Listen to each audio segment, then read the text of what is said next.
उधर महाराष्ट्र में कोरोना पर काबू पाने की गर्ज से लगाए गए हुकूमत के मिनी लॉकडाउन का असर माइग्रेंट मजदूरों पर सबसे ज्यादा दिखाई दे रहा है। हुकूमत के मिनी लॉकडाउन के ऐलान के बाद से मजदूर बड़ी तादाद में अपने अपने घरों को वापस लौट रहे हैं। आज भी मुंबई के एलटीटी रेलवे स्टेशन पर मजदूरों की भीड़ देखी गई। लोगों का कहना यही है कि उन्हें काफी दिक्कतों का सामना है। साथ ही कुछ लोगों का इल्जाम है कि पुलिस भीड़ का फायदा उठाते हुए लोगों से मनमाने पैसे वसूल करके उन्हें स्टेशन के अंदर दाखिल होने की इजाजत दे रही है।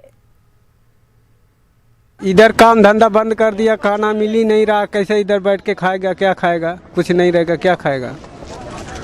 जब कुछ मिलेगा तभी खाएगा, जब कुछ नहीं मिलेगा तो क्या खाएगा।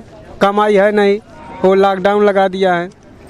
टिकट है आपके पास? टिकट नहीं है, बेटा टिकट जा रहा हूँ, वो भी टिकट नहीं मिल रहा है।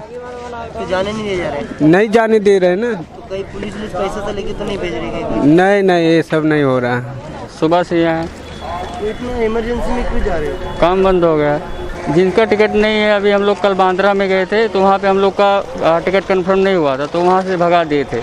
तो वहाँ से फिर आए, फिर उसके बाद में इसका टिकट निकाले, दूसरा टिकट निकाले, उसका कंफर्म निकला, अभी फिर जा रहे हैं। तो लॉकडाउन की वजह से जाना पड़ा है। अगर हम लोग अभी इधर रुकेंगे, अगर काम मतलब अगले महीने में वो काम वाला बोला है, जिसका घर था बोला है 2-3 तारीख तो मई में चालू होगा। अगर फिर लॉकडाउन लग जाए तो हम लोग क्या करेंगे, किधर से